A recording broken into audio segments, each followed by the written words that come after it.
الحمدللہ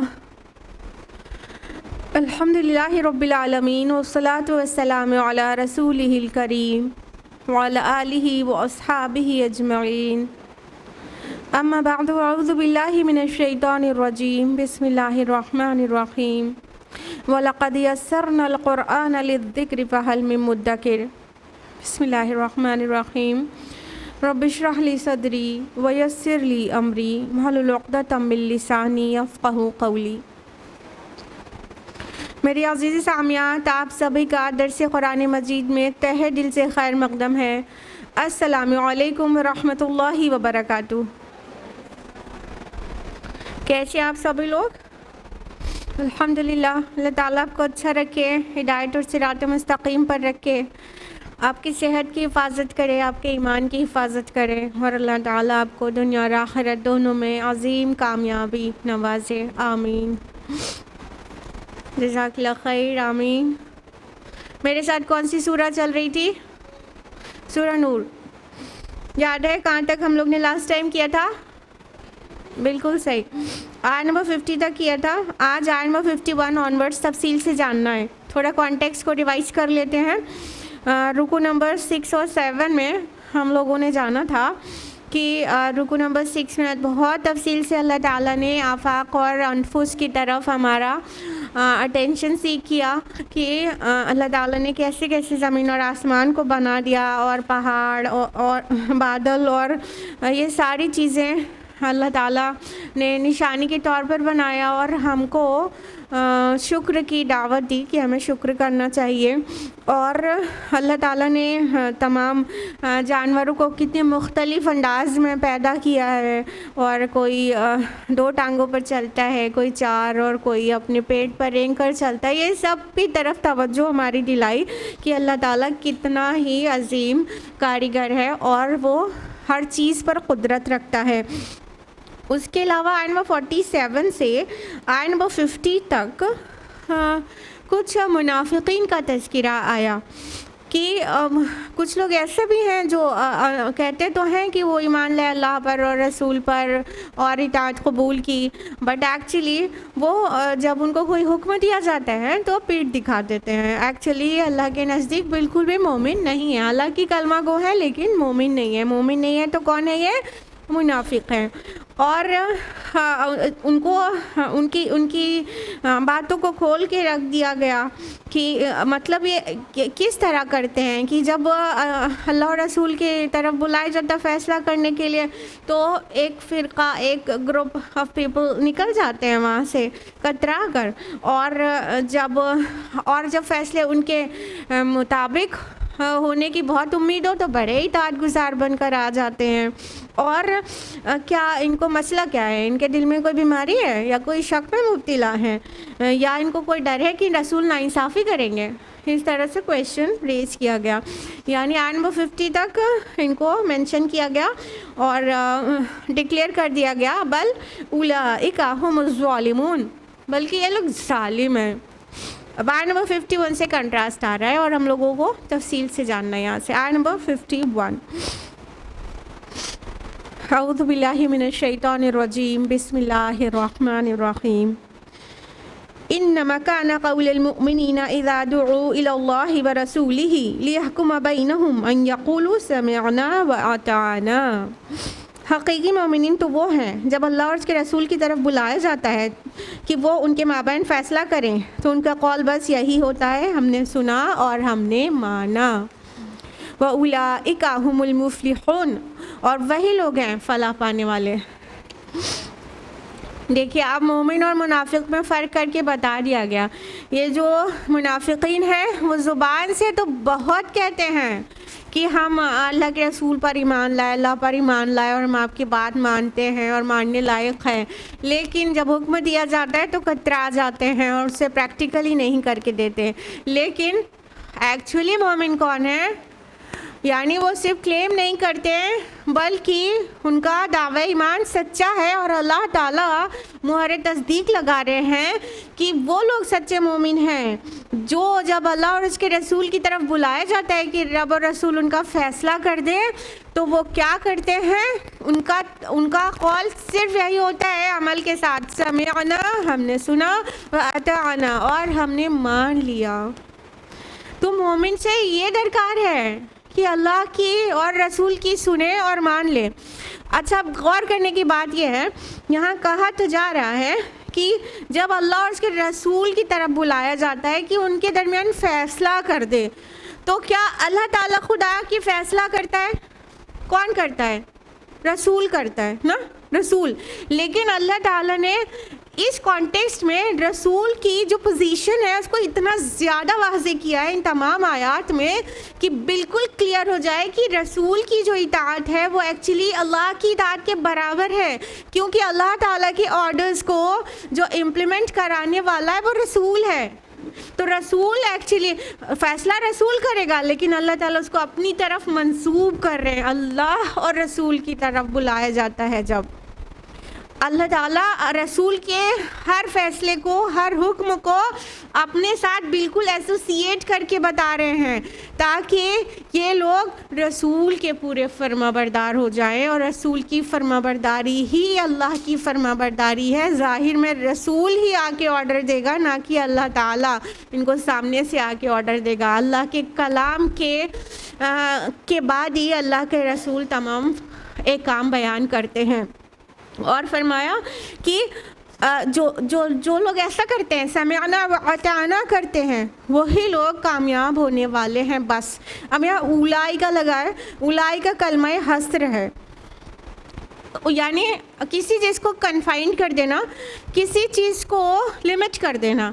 اولائی کا بس یہی لوگ ہم المفلحون، فلاح پانے والے ہیں۔ آیت نمبر 50 میں ابھی ہم نے ریوائز کرایا، کیا آیا کہ منافقین کے لیے اولئک هم الظالمون، یہی لوگ ظالم ہیں، منافقین جو ہیں۔ اور اس کی کنٹراسٹ میں بالکل آ گیا کہ جو مومن ہے جن کا رویہ ہوتا ہے سمعنا واطعنا، یہی فلاح پانے والے ہیں، یہی کامیاب ہونے والے ہیں۔ تو منافقون کو کہا گیا یہ بالکل ظالم لوگ ہیں، اور یہ ظالم نقصان ہی اٹھانے والا ہے، ناکام ہی ہونے والا ہے۔ اور مومنون کو کہا گیا کہ یہ فلاح پانے والے، کامیاب ہو جانے والے، کامران ہو جانے والے لوگ ہیں، جو فائز المرام ہوں گے اللہ کے نزدیک، اللہ کے آخرت میں۔ آیت نمبر 52 میں فرمایا وَمَن يُطِعِ اللَّهَ وَرَسُولَهُ وَيَخْشَ اللَّهَ وَيَتَّقِهْ فَأُولَٰئِكَ هُمُ الْفَائِزُونَ، اور جو کوئی اللہ اور اس کے رسول کی اطاعت کرتا ہے اور اللہ کا خوف رکھتا ہے اور اس کا تقوی اختیار کرتا ہے تو وہی لوگ ہیں جو کامیاب ہونے والے ہیں۔ اب دیکھیے اسی بات کی مزید وضاحت آ گئی، ٹھیک ہے۔ اور اس سے پہلے والی آیت میں صرف مثبت انداز تھا، سمعنا واطعنا کرتے ہیں، ہاں، اور یہاں پہ ایک منفی پہلو بھی آ گیا کہ اللہ رسول کی اطاعت کرتے ہیں، مثبت بات ہو گئی، اور اس کی خشیت رکھتے ہیں، مثبت بات ہو گئی، وَيَتَّقِي، اور اس کا تقوی اختیار کرتے ہیں۔ تقوی اختیار کرنے کا اصل مطلب کیا ہوتا ہے؟ ان چیزوں سے بچتے ہیں جس سے اللہ ناراض ہوتا ہے۔ تو ایک منفی چیز آ گئی کہ ہمیں کامیاب ہونے کے لیے صرف ڈوز کو فالو کرنا کافی نہیں ہے، ہاں، کامیاب ہونے کے لیے ڈوز کو تو ماننا ہی ہے اور ڈونٹس کو نہیں کرنا ہے، یعنی تمام اوامر کے کو بجا لانا ہے اور تمام نواہی سے بچنا، یہ دونوں چیز کریں گے تب کامیاب ہوں گے۔ تو کامیاب اگلی آیت میں مزید تاکید آ گئی کہ جو اللہ اور رسول کی اطاعت کرتا ہے اور وَيَخْشَ اللَّهَ، اور اللہ کی خشیت رکھتا ہے۔ خشیہ مینس کیا ہوتا ہے؟ کیا ہوتا ہے؟ خشیہ مینس خوف ہوتا ہے، اور یہ کئی الفاظ قرآن میں آ رہے ہیں، خشیہ بھی آ رہا ہے خوف کے لیے، خوف اپنے آپ میں عربی ہے، خوف بھی آ رہا ہے، اور تقوی بھی آ رہا ہے جو کہیں کہیں ڈرنا معنی دیتا ہے، ٹھیک ہے، حالانکہ ہوتا ہے تقوی معنی بچنا، لیکن وہ کہیں کہیں ڈرنا معنی دیتا ہے اور میننگ فل ہوتا ہے اگر ڈرنا بھی معنی لیا جائے. تو اب یہاں دونوں چیز ایک ساتھ آ گئی, خشیہ بھی آ گئی اور تقویٰ بھی آ گیا. تو اس کو اس طرح سے ہم سمجھ سکتے ہیں کہ اللہ کا خشیت بھی رکھتا ہے اور اللہ کا تقویٰ بھی رکھتا ہے. کیا سمجھ آ رہا ہے؟ دیکھیے خشیت ایک میننگ ایسے خوف کو کہتے ہیں, خشیہ, جو کسی کے احترام, تعظیم اور اس کے ریسپیکٹ کی وجہ سے آئے. کسی کے رتبے اور اس کی پوزیشن کی وجہ سے احتراماً جو خوف آئے گا اس کو خشیت کہتے ہیں. ٹھیک ہے, تو اللہ تعالیٰ کی جو بزرگی ہے اس کے حساب میں ہمیں اللہ تعالیٰ سے ڈرنا چاہیے, یعنی ادب و احترام کرنا چاہیے, اس کی وجہ سے ایک ڈر ہونا چاہیے, اس کو خشیہ کہتے ہیں. اور تقویٰ بیسیکلی اس چیز کا نام ہے کہ ہم اللہ تعالیٰ کے ناراض ہونے سے ڈرتے ہوں, اللہ تعالیٰ کے ناراض ہونے والے کاموں سے بچیں, اس کو تقویٰ کہتے ہیں. تو بظاہر اس آیت میں ایسا محسوس ہوتا ہے کہ خشیت آیا ہے دل کے حال کو بیان کرنے کے لیے کہ دل میں اللہ کی خشیت ہے, اور تقویٰ لفظ بھی آ گیا تاکہ عمل کا ظاہر جو ہے وہ تقویٰ ہے. یعنی جب ہم کسی چیز سے بچتے ہیں تو ہم اپنے عمل سے کر کے ہی بچتے ہیں نا, تو یہ ہماری شریعت کو فالو کرنا اور شریعت کے خلاف کرنے سے بچنا یہ تقویٰ ہے. یعنی ظاہری بات تقویٰ سے آ گئی اور دلی بات جو دل کے اندر ہے وہ خشیت سے آ گئی. تو یہ ساری چیزیں کرنے والا, رب اور رسول کی اطاعت کرنے والا, رب کی خشیت اور تقویٰ رکھنے والے جو ہیں وہی کامیاب ہونے والے ہیں. یہاں پہ another word is there, ہم الفائزون. تو فوز مینز بھی کامیابی ہوتی ہے, تو وہی لوگ کامیاب ہو جانے والے ہیں جو یہ سب کچھ سائملٹینیسلی فالو کرتے ہیں. آیت نمبر 53, وَأَقْسَمُوا بِاللَّهِ جَهْدَ أَيْمَانِهِمْ لَئِنْ أَمَرْتَهُمْ لَيَخْرُجُنَّ. اور وہ اللہ کی قسمیں کھا کر کہتے ہیں اپنی امکانی حد تک پکی قسمیں کہ اگر آپ صلی اللہ علیہ وسلم انہیں حکم دیں تو وہ ضرور نکلیں گے. قُلْ لَا تُقْسِمُوا طَاعَةٌ مَعْرُوفَةٌ. آپ ان سے کہیے تم لوگ قسمیں نہ کھاؤ, بس معروف طریقے سے اطاعت اختیار کرو. ان اللہ خبیر بما تعملون. یقیناً جو کچھ تم کر رہے ہو اللہ اس سے باخبر ہے. اب یہ کس کی بات آ گئی بیچ میں بتائیے؟ ابھی 2 آیات میں مومنون کی بات ہو رہی تھی, اب یہ کس کی بات ہے؟ قسمیں کھا کھا کر کون یقین دلاتا ہے ہم سچے ہیں, ہم کرنا چاہتے ہیں؟ منافقون. تو کانٹیکسٹ پیچھے سے تو چل ہی رہا ہے, پھر منافقین کی بات آ گئی کہ یہ آپ سے قسمیں کھا کھا کر اور اپنے کو دکھا رہے ہیں پکی قسم کھا رہے ہیں. اللہ کے رسول, اللہ کی قسم ہم بالکل سچے ہیں, اس بات کو ہم اس وجہ سے نہیں مان سکتے کہ بیوی بیمار ہے, بچہ بیمار ہے, یہ مسئلہ ہے, وہ مسئلہ ہے, اللہ کی قسم ہم سچ کریں. ہاں اگر آپ کہیں تو ہم ضرور اطاعت کریں گے. کیا مطلب ہے؟ ایک بار کا کہنا اطاعت کرنے کے لیے کافی نہیں تھا؟ اللہ کے نبی صلی اللہ علیہ وسلم ایک ایک کے جا کے خوشامد کریں, ایسا تو نہیں ہو سکتا. تو یہ منافقون جو ہے زبان سے یہ بارہا کہا کرتے تھے کہ نہیں ہم بہت, آپ جب کہیں ہم اطاعت کریں, جب کہا جاتا تو نہیں مانتے, اور پھر ریزن دیتے تو قسمیں کھا کھا کر. قسمیں کون کھاتا ہے؟ ہاں بالکل صحیح, آپ لوگ ایک دم اچھی طرح یہ بات سمجھتے ہیں. اس کا مطلب کہ قسمیں جھوٹا انسان کھاتا ہے. کیوں؟ جو انسان سچا ہے اس کا کہہ دینا ہی کافی ہے نا. سچے کا سچ بھی سماج میں آیا رہتا ہے اور جھوٹے کا جھوٹ بھی کھل ہی جاتا ہے. کلیئر؟ تو جو انسان سچا ہوتا ہے وہ بات اپنی بنا قسم کے بس کہہ دے گا, اسے مانا جائے گا کہ سچ بول رہا ہے, سچی بولتا ہے تو سچ بول رہا ہے. لیکن قسم کھانے کی ضرورت کس کو پیش آئے گی؟ جس کا جھوٹ اکثر سوسائٹی میں کھل کے آتا رہتا ہے. اب وہ کوئی بات کہے گا تو اسے یقین دلانے کے لیے قسم کا سہارا لینا پڑے گا کہ نہیں اللہ کی قسم ہم سچ بول رہے ہیں. اور وہ 8 میں سے 2 بار سچ بھی بول رہا ہوگا تو کوئی یقین نہیں کرے گا, اس لیے اسے قسم کھانا ہی پڑے گا. لہٰذا منافقون بڑی بڑی قسمیں اٹھا کر اپنی بات کو یقین دلاتے تھے اللہ کے رسول صلی اللہ علیہ وسلم کو اور صحابہ کو, نہیں ہم سچ کہہ رہے ہیں. تو اللہ تعالیٰ نے ان کو پھٹکار لگائی کہ تم قسمیں مت کھاؤ. طاعت معروفہ یہ دوہرے معنی میں آ رہی ہے. ایک تو اس کو ٹرانسلیٹ ایسے بھی کر سکتے ہیں جو ہم نے پہلے کیا کہ بس معروف طریقے سے اطاعت اختیار کرو, اور دوسری طرح سے اس کو نیگیٹو سینس میں بھی سمجھ سکتے ہیں کہ طاعت معروفہ تمہاری جو اطاعت ہے نا وہ بہت معروف ہے, ویل نون ہے, سب جانتے ہیں, تمہاری اطاعت معلوم ہے, قسم مت کھاؤ, تمہاری اطاعت جانتے ہیں. تو اللہ تعالیٰ نے پھٹکار لگائی ان کو کہ چلو چلو تم قسمیں مت کھاؤ, تمہاری اطاعت کا سب کو خبر ہے کہ تم کتنے اطاعت گزار ہو اللہ کے رسول کے. اور آگے اللہ تعالیٰ نے اپنے خبیر ہونے کا خبر دے دی کہ جو کچھ تم کر رہے ہو نا اللہ تعالیٰ اس سے باخبر ہے.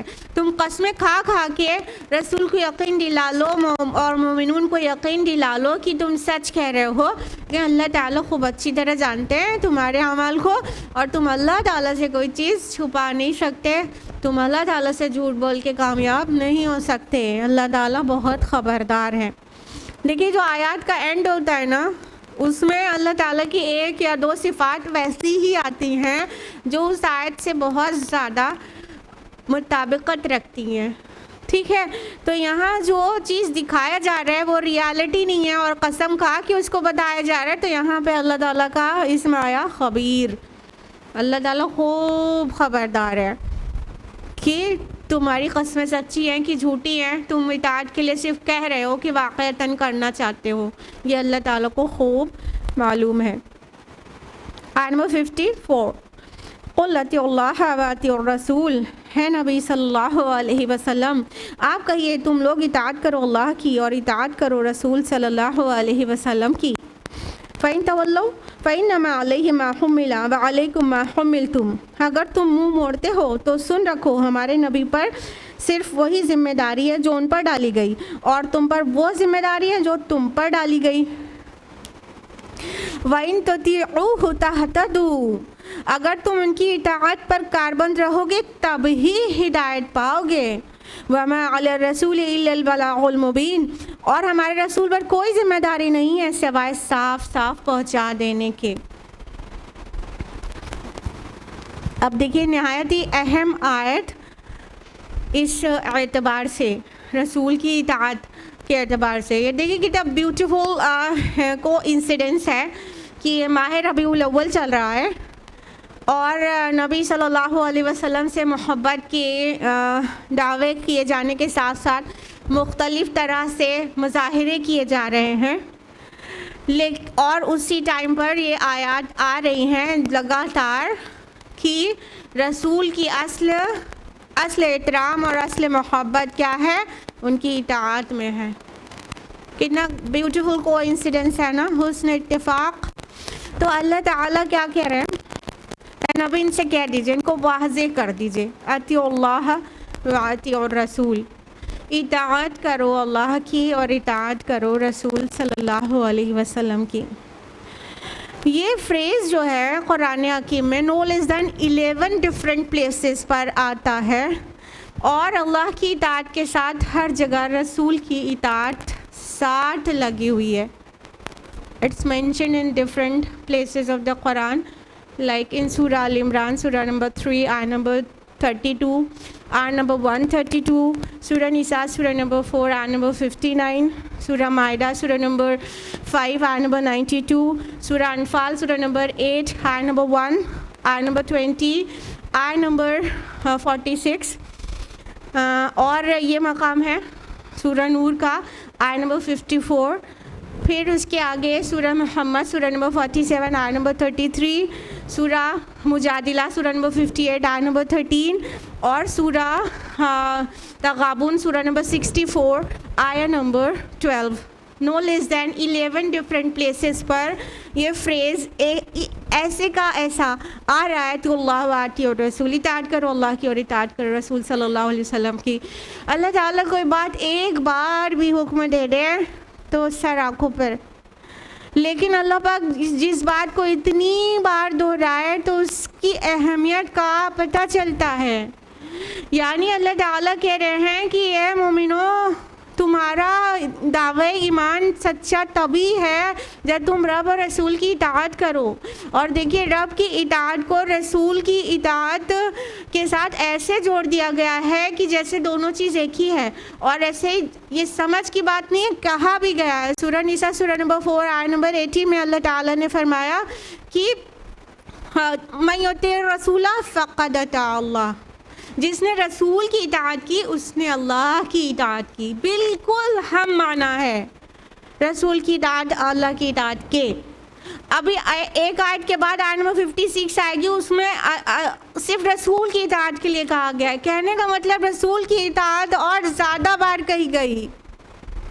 سوچئے ذرا اس کی اہمیت اور ذرا پونڈرنگ کیجئے اس بات پر کہ کیا آج ربیع الاول کے مہینے کو جس طرح سیلیبریٹ کیا جا رہا ہے اور جس طرح محبت کے کو ظاہر کیا جا رہا ہے کہ ہم اپنے نبی سے محبت کرتے ہیں, کیا ان کی اطاعت کا بھی وہی حال ہے؟ اطاعت میں ہے وہ وہاں پر سنتیں فالو کرتے ہیں اپنے نبی کی. مساجد تو ابھی میرے بھائی کے ساتھ یہی ڈسکس ہو رہا تھا کہ جمعہ جیسی جماعتیں اگر روزانہ 5 وقت ہونے لگے تو منظر ہی بدل جائے. مسلمانوں کی جو پستی اور زبوں حالی ہے وہ کس قدر عروج اور ترقی میں بدل جائے. یہ حال ہے.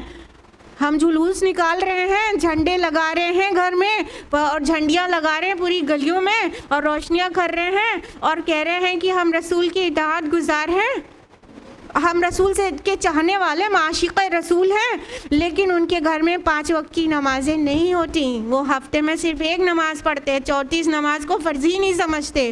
اتنی بنیادی سی چیز جو نہ کرے وہ کیسے دعویٰ کرتے ہیں رسول سے محبت کرنے کا؟ رسول سے اصل محبت اس کی اطاعت میں ہے.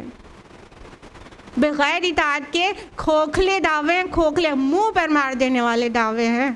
کسی کو برا لگے تو معاف کرے, منہ پر مار دینے والے دعوے ہیں کہ ہم رسول سے محبت کرتے ہیں.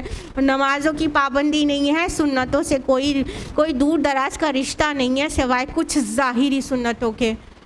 اور جو شب و روز کے ہمارے رسول صلی اللہ علیہ وسلم کے جو مزاج میں جو چیزیں تھیں, اللہ کا ذکر اور تمام چیزیں, وہ چیزیں ہمارے سنتوں میں ہمارے عمل میں دکھتی ہی نہیں ہیں.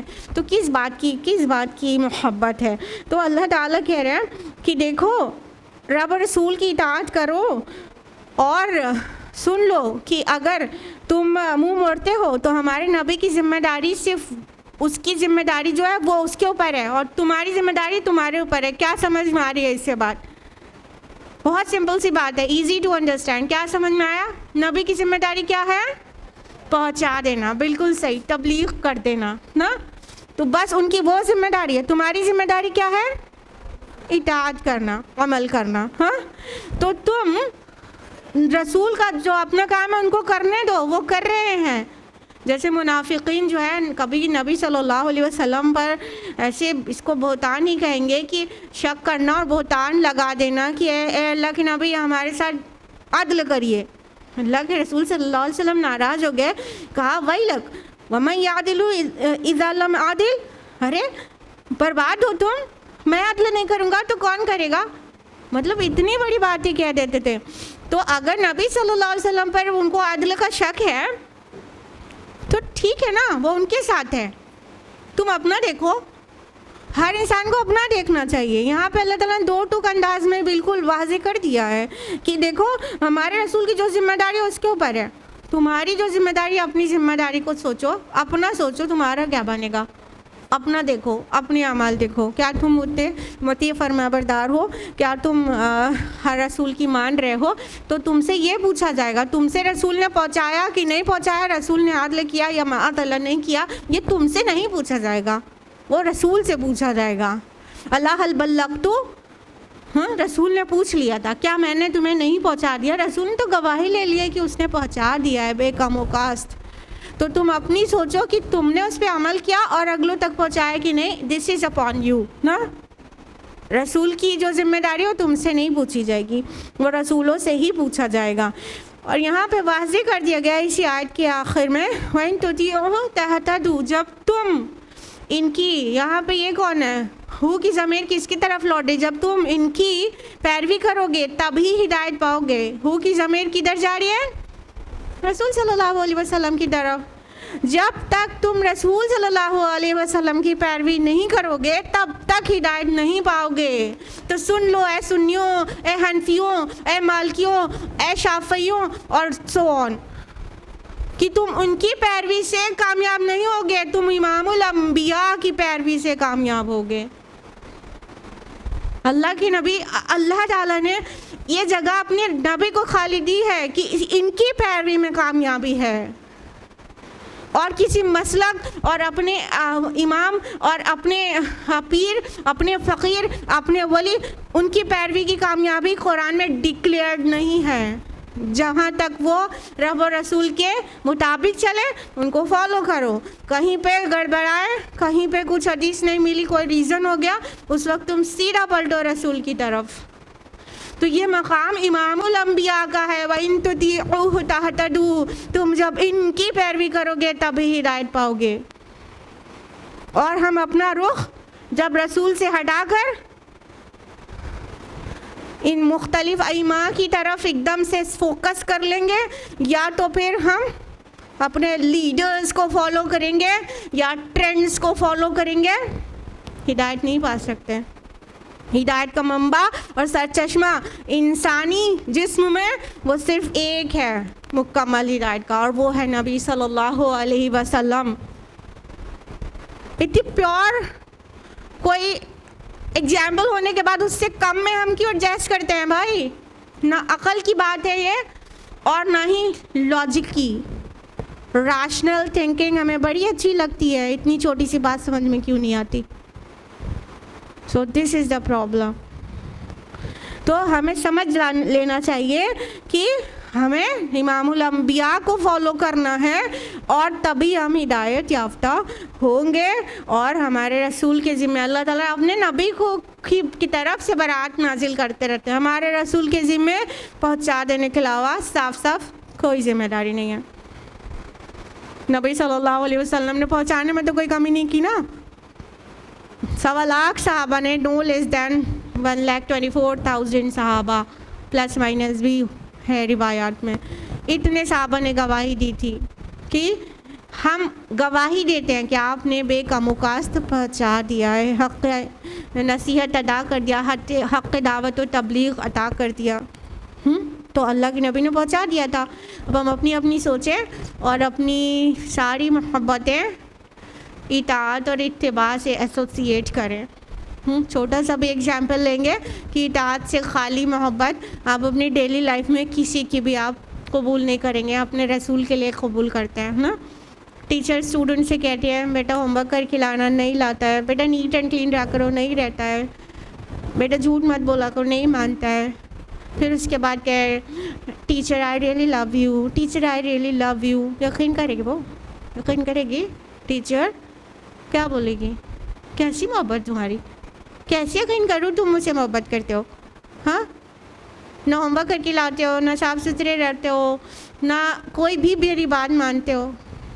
کوئی محبت تمہاری نہیں ہے، یہ تمہاری زبان کا قول ہے خالی. نہیں مانے گا نا کوئی بھی. ہم کیسے کہتے ہیں میں رسول سے محبت کرتے ہیں اور ہم اطاعت نہیں کریں؟ تو اطاعت کرنے کے ساتھ ساتھ اتباع کرنا چاہیے اور ہر چیز اپنے نبی کے طریقے پہ کریں تو وہ بیسٹ ہوتی ہے. اپنی نبی کے ہر چھوٹی بڑی سنتوں کو جاننے کی کوشش کریں للہ، اور اس کے مطابق اپنا شب و روز اپنے نبی کی سنت کے مطابق کریں. پورا سب کچھ. ضروری نہیں ہے کہ اس میں صرف اذکار ہوں کہ کھانا کھانے کے بعد یہ دعا پڑھ لیں گے، گھر میں داخل ہونے کے بعد یہ پڑھ لیں گے، یہ بھی کرنا ہے.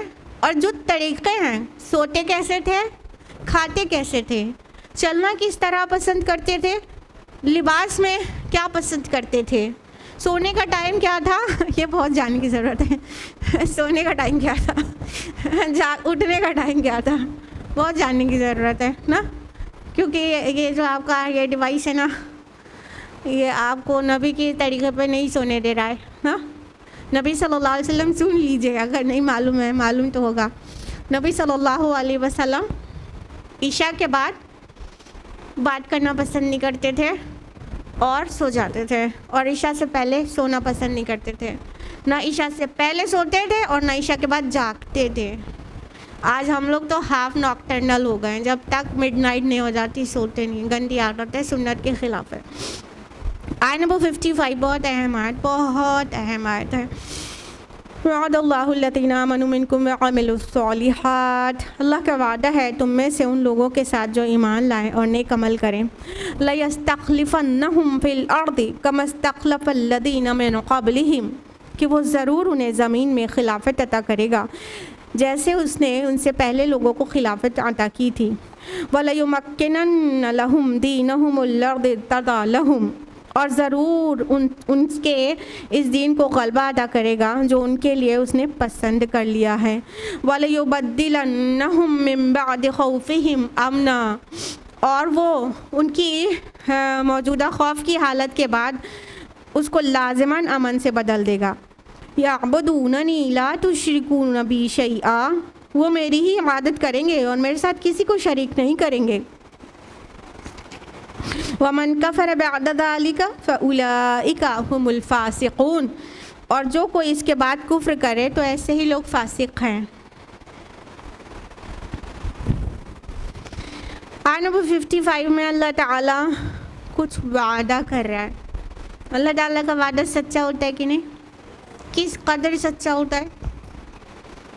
100%، کوئی شک شبہ گنجائش نہیں۔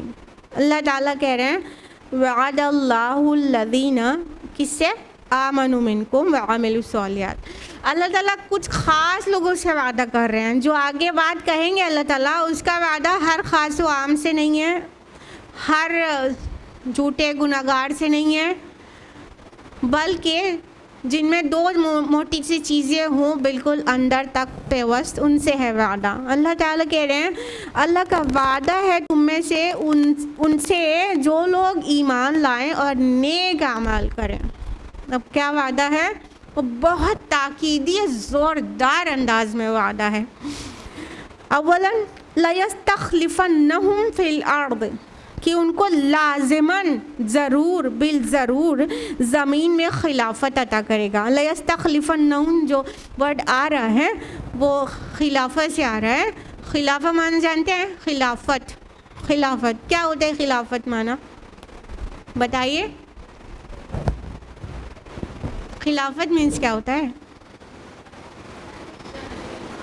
جانشینی، ٹھیک ہے، ون آف دا میننگس، ٹھیک ہے۔ ریپرزنٹیشن نا، خلیفہ ریپرزنٹیٹیو کو کہتے ہیں، یہ ایک معنی ہے خلافت کا۔ اور میں بہت اچھا لگا مولانا مودودی کی 3 ڈفرینٹ میننگس کا خلافت کی، جو کہ قرآن میں ہے تینوں ہی، اور الگ الگ معنی دے رہا ہے الگ الگ مقام پر۔ تو ایک تو یہ خلافہ معنی جانشینی ہوتی ہے، جانشینی اس معنی میں کہ جس طرح اللہ تعالیٰ نے آدم علیہ السلام کو زمین پہ خلیفہ بنایا، مطلب کہ اللہ تعالیٰ کے دیے ہوئے اختیارات کا حامل ہونا، ٹھیک؟ تو آدم اور اولاد آدم، اللہ تعالیٰ نے جو ہمیں اختیار دیا ہے ہم سبھی اس کے حامل ہیں۔ تو اس طرح سے ہم زمین پر اللہ کے خلیفہ ہیں، ٹھیک؟ دوسرا خلافت کا معنی ہوتا ہے کسی کی ریپرزنٹیشن، ایک کی جگہ دوسرا آنا، ایک کی پوزیشن دوسرے کو مل جانا، ٹھیک؟ تو اس طرح کی جو ریپرزنٹیشن ہے وہ یہ قرآن میں بہت جگہ ہے۔ ایک قوم سے دوسری قوم کو اللہ نے تبدیل کر دیا، ایک لوگ جاتے ہیں اور اسی جگہ دوسری قوم آ جاتی ہے، تو اس کو بھی جانشینی یا خلافت کہتے ہیں، ٹھیک؟ ایک کی جگہ دوسرا آ جانا، ریپلیس ہو جانا، یہ دوسرا خلافت کا معنی یہ بھی ہے، قرآن میں بہت جگہ ہے۔ اور آدم والا ذکر تو سورہ بقرہ میں آپ لوگ پڑھتے ہیں۔ اور تیسرا خلافت کا معنی ہوتا ہے کہ اللہ تعالیٰ کو supreme sovereignty, one and only sovereignty قبول کرتے ہوئے، اقتدار اعلیٰ صرف اللہ کو مانتے ہوئے، اللہ کے احکام اور اللہ کی شریعت کو زمین میں نافذ کرنا۔ اس طرح سے جس طرح سے اللہ تعالیٰ نے سلیمان علیہ السلام کو خلیفہ کہا قرآن میں. تو سلیمان علیہ السلام کو اللہ تعالیٰ نے خلافت دی، اور ان کے والد داؤد علیہ السلام کو، یہ لوگ بادشاہ تھے. اور اس کے علاوہ ایک قوم کے بعد دوسری قوم کو جو اقتدار دیا، اور پھر 4 خلفائے راشدین ہیں ہمارے، ان کو اللہ تعالیٰ نے رول کرنے کا موقع دیا، اور انہوں نے اللہ تعالیٰ کے حکم کو لگایا. جب اسلامک رولر خلیفہ کہلاتا ہے، خلیفہ اپنا حکم نہیں لگاتا نا، کہنے کا مطلب کانسٹیٹیوشن اس کا سیلف میڈ نہیں ہوتا، بلکہ کانسٹیٹیوشن اللہ کا ہوتا ہے، اس کو وہ خالی ریپریزینٹ کر رہا ہوتا ہے، اس لیے وہ خلیفہ کہلاتا ہے، اور وہ مالک نہیں کہلاتا، اور وہ آقا نہیں کہلاتا، اور وہ کوئی اور لیبل اس کو نہیں دیا جاتا، خلیفہ کہا جاتا ہے، بس ریپریزنٹیٹیو ہے. تو یہ 3 ڈفرینٹ میننگز میں قرآن مجید میں خلافت آ رہی ہے. تو یہاں پر جس خلافت کا ذکر ہے، جو ہم نے سب سے لاسٹ میں آپ کو مینشن کیا، کہ اقتدار اعلیٰ اللہ تعالیٰ کو مانتے ہوئے اس کے حکم، اس کے شریعت کو زمین کے اوپر نافذ کرنا اور رول کرنا، اس خلافت کی بات ہو رہی ہے. تو اللہ تعالیٰ کہہ رہے ہیں، ہم وعدہ کر رہے ہیں، پکا والا وعدہ، کہ ہم انہیں ضرور خلافت، اقتدار دیں گے، کرسی دیں گے. کہنے کا مطلب انہیں رول کرنے کا موقع دیں گے زمین کے ہی خطوں پر. ہم جنت کی بات نہیں ہو رہی ہے نا، یہ زمین کی بات ہو رہی ہے. اس زمین پر بھی ان کو اقتدار ملے گا، پکا ہی ملے گا. یہ 3 جو وعدے آ رہے ہیں، اس میں 3 الفاظ آئیں گے، لَيَسْتَخْلِفَنَّهُمْ، پھر وَلَا يُمَكِّنَنَّ، پھر وَلَا يُبَدِّلَنَّهُمْ. یہ تینوں میں ڈبل تاکید ہے. ایک لام مفتوح لَيَسْتَخْلِفَنَّهُمْ، اور آخر میں نون مشدد، یہ دونوں ہی چیز تاکید کے لیے آتی ہے عربی زبان میں. عربک گرامر کے اکارڈنگ لام مفتوح بھی تاکید کے لیے آتا ہے، اور نون مشدد بھی تاکید کے لیے آتا ہے، اور جہاں پہ دونوں چیز آ جائے تو بہت بڑی تاکید ہو جاتی ہے. تو بہت تاکید کے ساتھ اللہ تعالیٰ کہہ رہے ہیں، ہم پکا فار شور 100% ان کو خلافت عطا کریں گے، جس طرح ان سے پہلے کے لوگوں کو عطا کیا تھا. یہ کب یہ باتیں ہو رہی ہیں؟ 6 ہجری میں. یہ آیات کب نازل ہو رہی؟ 6 ہجری میں. اور 6 ہجری میں بہت خوف کا ٹائم تھا. مدینہ میں شروع کے 6 سال، 6.5 سال انتہا درجے کے خوف میں گزرے ہیں. کدھر سے مشرکین مکہ اٹیک کرنا چاہتے ہیں، ادھر سے پوری وہ عجم اقوام سب لوگ مدینہ پہ چڑھائی کرنے کے لیے بے قرار ہیں. تو اس مشکل کے ٹائم پہ یہ آیت نازل ہو رہی ہے. کتنا بڑا ریوائٹلائز ہو گئے ہوں گے صحابہ ان آیات کے بعد، کہ اور ہم جیسے پہلے کے لوگوں کو خلافت عطا کی تھی، ویسے پکا ہی ہم اپنے مومن بندوں اور وہ اعمال صالح کرنے والوں کو پکا ہی خلافت عطا کریں گے، اور انہیں زمین پر غلبہ دیں گے، اور ان کے لیے جو دین ہم نے پسند کر لیا ہے اس کو جما دیں گے زمین میں. یعنی واضح کر دیا گیا، خلافت ان کے تاج پہننے کے لیے نہیں دیں گے، اس دین کی سربلندی کے لیے دیں گے جو دین اللہ اپنے بندوں کے لیے پسند کرتا ہے. وہ دین کون سا ہے؟ اسلام. سورہ مائدہ سورہ نمبر 5 آیت نمبر 3 میں اللہ تعالیٰ نے واضح بتایا ہے نا، الیوم اکملت لکم دینکم واتممت علیکم نعمتی ورضیت لکم الاسلام دینا. آج ہم نے تمہارے دین کو مکمل کر دیا اور تم پر اپنی نعمت تمام کر دی، اور تمہارے لیے اسلام کے دین ہونے پر رضامند ہو گیا. تو اللہ تعالیٰ کس دین سے راضی ہے؟ دین اسلام سے، جو سبمیشن اور سرنڈر کا دین ہے، سرنڈر ہونے کا، کہ اللہ ہم نے اپنے کو آپ کو سونپ دیا، we are surrender before you. بس یہ ہے اسلام. تو اللہ تعالیٰ کہہ رہے ہیں وہ دین ضرور قائم ہو جائے گا، اس کو تمکن عطا کریں گے، غلبہ عطا کریں گے. اور ان کی جو موجودہ خوف کی حالت ہے نا، وَلَا يُبَدِّلَنَّهُمْ مِن بَعْدِ خَوْفِهِمْ أَمْنًا، اور یہ جو ان کی حالت خوف ہے نا، اس کو امن سے بدل دیں گے. پھر کتنا لمبا سفر ایک عورت تنہا بھی کرے گی تو اللہ کے علاوہ اس کے دل میں کسی کا خوف نہیں ہوگا. تو اللہ تعالیٰ نے پکا والا پرومس کیا. اول تو اللہ تعالیٰ نے وعدہ لفظ کے ساتھ بات شروع کی ہے, اس کے بعد جو تینوں وعدے ہیں وہ کیا ہے, لام تاکید اور لام مفتوح اور نون مشدد کے ساتھ تاکیدی انداز میں زوردار طریقے سے پیش کیے جا رہے ہیں. یعنی اللہ تعالیٰ کا دین تب غالب ہوگا جب ہم ایکچولی ایمان اور اعمال صالحات کے حامل قرار پائیں گے. تبھی تو کنڈیشنل وعدہ ہے نا, انکنڈیشنل تو نہیں ہے کہ بس یہ زبان سے جو کہے گا لا الہ الا اللہ محمد رسول اللہ فوراً اسے کرسی مل جائے گی اور اسے اس کے دین جم جائے گا, ایسا نہیں ہے نا.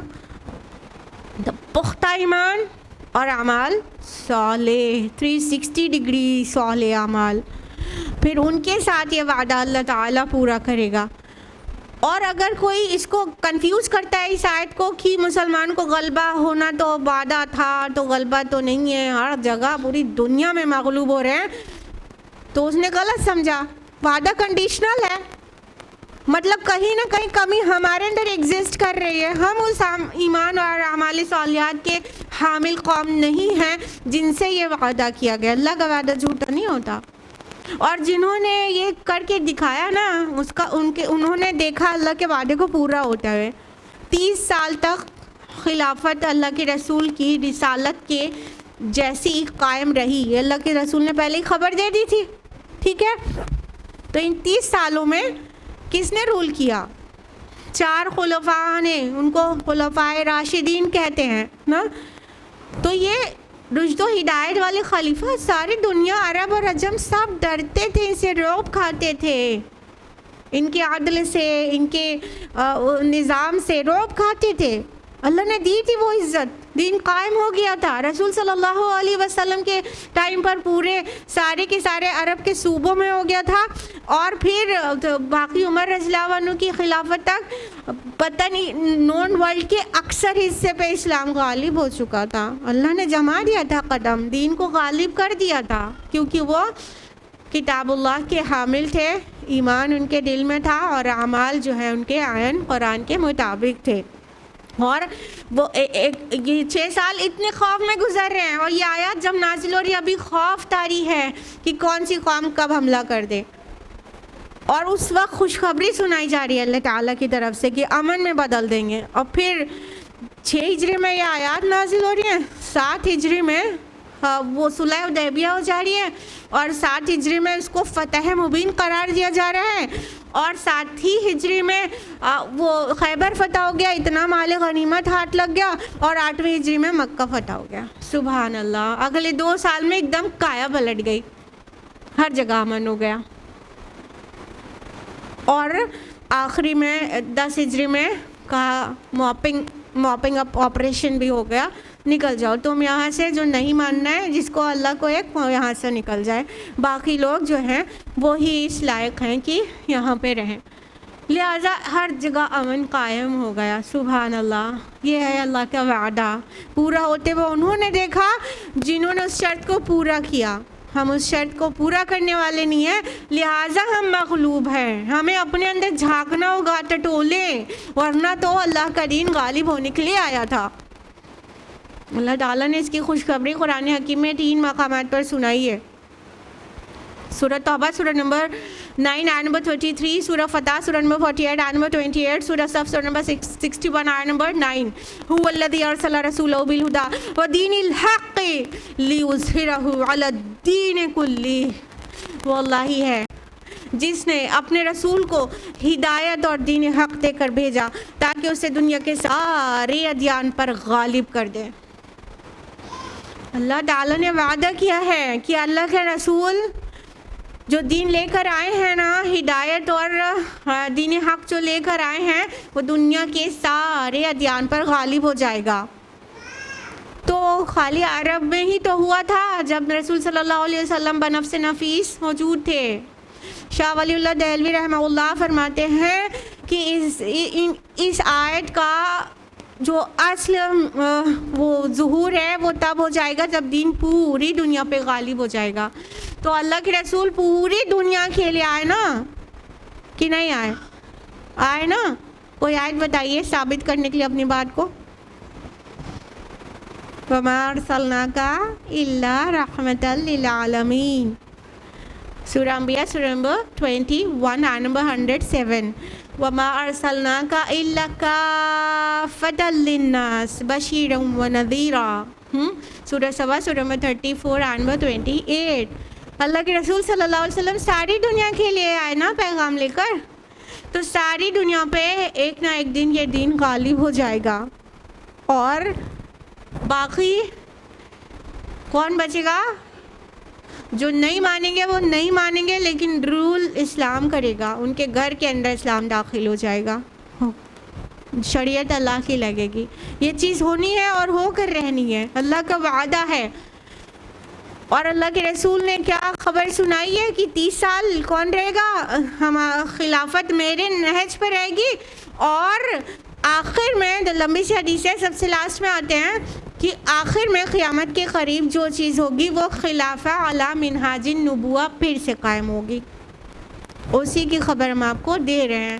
جو یہ آیت بتا رہی ہے لازماً اللہ تعالیٰ استخلاف فی الارض عطا کرے گا مسلمانوں کو، جو سچے ایمان والے، پختہ ایمان والے اور پورا اعمال ان کے صالح ہوں، ان کو عطا کرے گا.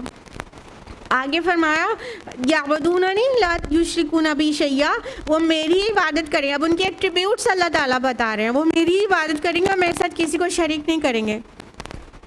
اب یہاں پہ کون سی عبادت اور کون سے شرک کی بات ہو رہی ہے؟ موٹے طور پہ تو سب آن دا ہول جو کچھ بھی آپ عبادت اور شرک کو سمجھتی ہیں اس کی بات ہو رہی ہے، لیکن یہاں پر جو کانٹیکسٹ ہے وہ کیا ہے کہ قانون اللہ کا لگ جائے گا. یہ اللہ کا دین نافذ ہوگا تو شریعت تو قرآن کی ہوگی نا، تو یہ والا شرک نہیں کرے گا کوئی. یہ کائنڈ آف شرک ہے نا کہ اللہ کی زمین پر بندوں کے قانون لگے ہوئے ہیں. زمین کا 1 انچ ٹکڑا بھی نہیں ہے پورے ورلڈ میں. دس ٹائم اتنا انفارچونیٹ ٹائم ہے، یہ 1 انچ کا ٹکڑا بھی نہیں ہے زمین پر جہاں 100% اللہ کا قانون نافذ ہو. انا للہ و انا الیہ راجعون. تو یہ بھی ایک کائنڈ آف شرک ہے. جب شریعت اللہ نے نازل کر دی ہے تو ہم غیر اللہ کے قوانین پر مطمئن رہیں اور آرام سے سوئیں، اپنے مسندوں پہ آرام کریں اور اے سی میں سوئیں، اور ذرا فکر نہ ہو تو ایک کائنڈ آف شرک ہے، اجتماعی شرک ہے، اجتماعی کفر ہے. اللہ معاف کرے ہم سب کو اور توفیق دے کہ ہم اس کام کی جہد کریں. تو فرمایا وہ جب دن وہ بندے ہوں گے نا شرک نہیں کریں گے، یہ والی بات بھی مانیں گے کہ اللہ کی زمین ہے، اللہ کا قانون لگا دیں گے. اور اس کے بعد بھی جو کفر کرے گا تو وہی فاسق لوگ ہیں. اب اشارہ کس کی طرف ہے کہ اتنا سب کچھ اوپن ہو جانے کے بعد بھی جو نہیں مانے گا اصل میں وہی فاسق ہے. وہ اس کے اندر خیر کا کوئی پہلو ہی نہیں تھا، کوئی رمق ہی نہیں تھی، تو وہی نہیں مانے گا. اتنا کھلنے کے بعد دیکھیے ٹف ٹائم میں ایمان پہ چلنا اور اعمال صالحات کرنا مشکل ہوتا ہے، لیکن جب سب سازگار حالات ہو جائیں اس کے بعد بھی نہ مانے تو کتنا ناہنجار ہوگا وہ انسان نا. تو بس اب جو نہیں مانے گا وہ فاسق ہے، اور جو فاسق ہے بس وہی نہیں مانے گا، باقی تو سب ہی مان لیں گے. تو یہ ہے اس آیت میں زبردست خوشخبریاں اور وعدے. آیت نمبر 55 اس کو گھر میں پونڈر کریے گا آپ لوگ.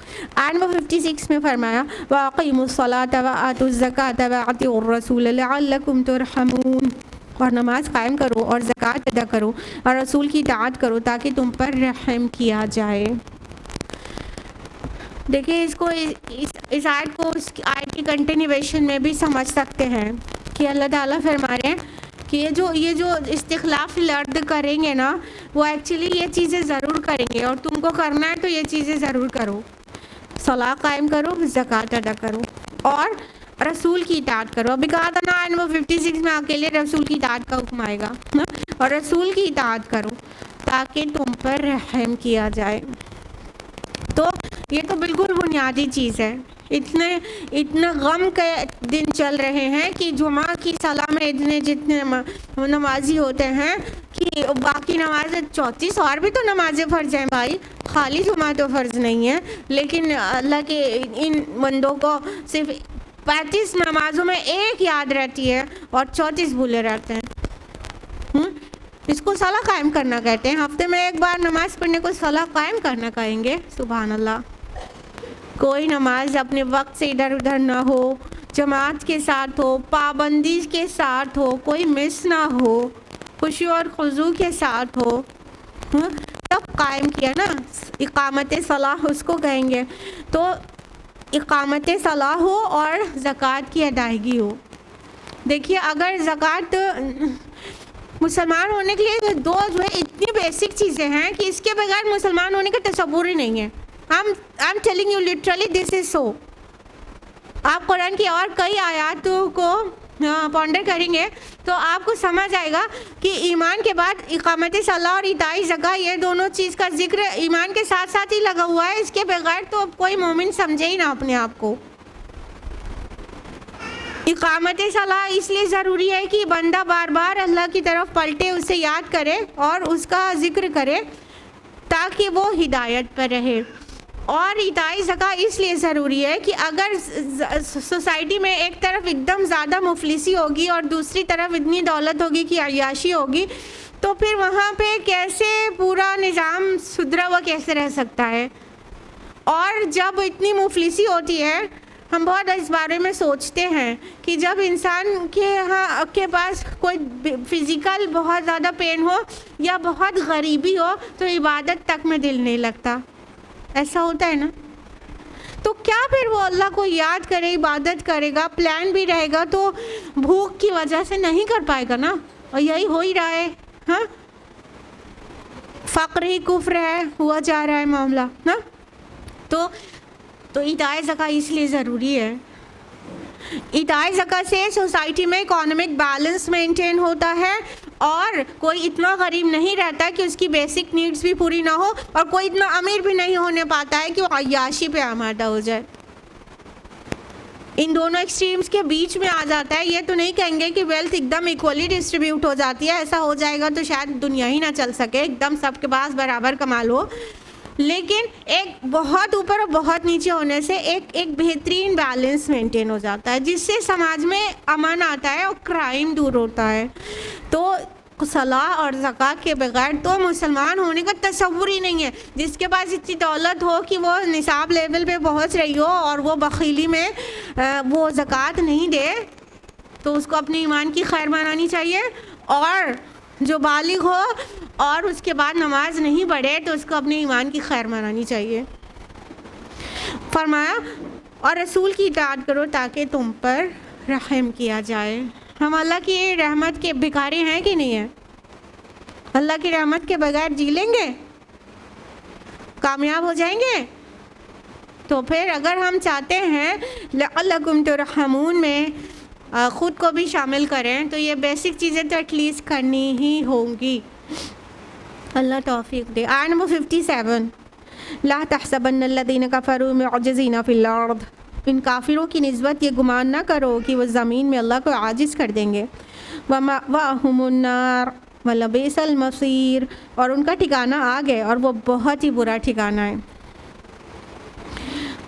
اب یہ جو لوگ مان کر نہیں دے رہے ہیں، چاہے وہ کفار ہوں، اور یہاں کفار منافقین کو بھی سمجھا جائے گا۔ منافق کیا ہوتے ہیں؟ دل سے تو کافر ہی ہوتے ہیں نا۔ جب رب اور رسول کی ماننا نہیں ہے، اطاعت نہیں کرنا، اس کو ہی تو کفر کہتے ہیں نا۔ آئی کین پروو دس، سورہ ال عمران سورہ نمبر 3 آیت نمبر 32۔ اللہ تعالیٰ نے کہا اطیعوا اللہ واطیعوا الرسول، اطاعت کرو اللہ کی اور اس کے رسول کی۔ فَإِن تَوَلَّوْا فَإِنَّ اللَّهَ لَا يُحِبُّ الْكَافِرِينَ، اور جو منہ پھیریں، جو پیٹھ دکھا دیں، تو اللہ کو ایسے کافر بالکل پسند نہیں ہے۔ کیا سمجھ آیا؟ اطاعت سے انحراف کرنے والا ہی کافر ہے۔ کافر کوئی ایسا سا الگ سے جس کے 2 ہاتھ نہ ہوں، 2 ٹانگ نہ ہو، ویسا سا تو کوئی مخلوق کا نام نہیں ہے نا۔ وہی انسان ہوتا ہے، وہی وہ، اور زبان سے کہہ بھی دیتا ہے ہاں ہم لا الہ الا اللہ محمد رسول اللہ، لیکن وہ اطاعت نہیں کرتا رب و رسول کی، تو وہی کافر ہے.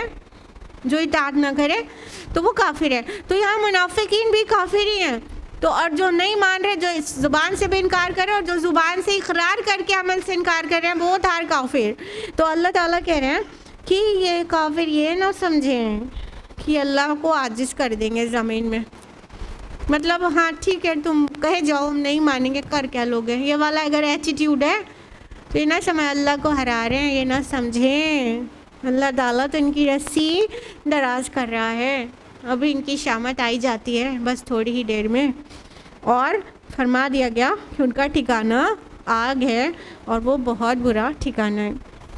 تو اللہ تعالیٰ اگر ان سے فوراً ریونج نہیں کر رہا ہے، ان سے بدلہ نہیں لے رہا ہے، تو یہ اور شیر نہ ہو جائیں، بلکہ ان کی شامت ہے یہ کہ ان کی رسی ڈھیلی کی جا رہی ہے، پھر اللہ تعالیٰ ایک دم سے پکڑ لیں گے اور پھر آگ میں ڈال دیں گے. تو یہ نہ سمجھیں کہ اللہ قادر نہیں ہے ان کو پکڑ لینے پر. بالکل اللہ تعالیٰ پوری طرح قادر ہے، لیکن اللہ کی سنت ہے کہ مہلت دیتا ہے. تو اس مہلت کو پازیٹیو وے میں ہی ہم استعمال کریں، مہلت کو مہلت ہی سمجھیں اور اس میں توبہ کر ڈالیں اور اپنے اعمال کی اصلاح کر ڈالیں تو خیر ہے. یہاں رکوع مکمل ہوا چاہتا ہے انشاءاللہ، اس کے آگے سے نیکسٹ ٹائم. اللہ تعالیٰ سے دعا ہے کہ وہ ہم سبھی کو قرآن مجید پڑھنے، سمجھنے، غور و فکر کرنے، عمل کرنے اور دوسروں تک پہنچانے کی توفیق عطا فرمائے. اللہ تعالیٰ قرآن کے ایک ایک احکام پر ہم کو کاربند کر دے، ہم کو اپنا اور اپنے رسول کا مطیع فرما بردار بنا لے، یہاں تک کہ وہ ہمیں پسند کرے اور وہ ہم سے راضی ہو جائے. آمین یا رب العالمین. وآخر دعوانا الحمد للہ رب العالمین. والسلام علیکم ورحمۃ اللہ وبرکاتہ.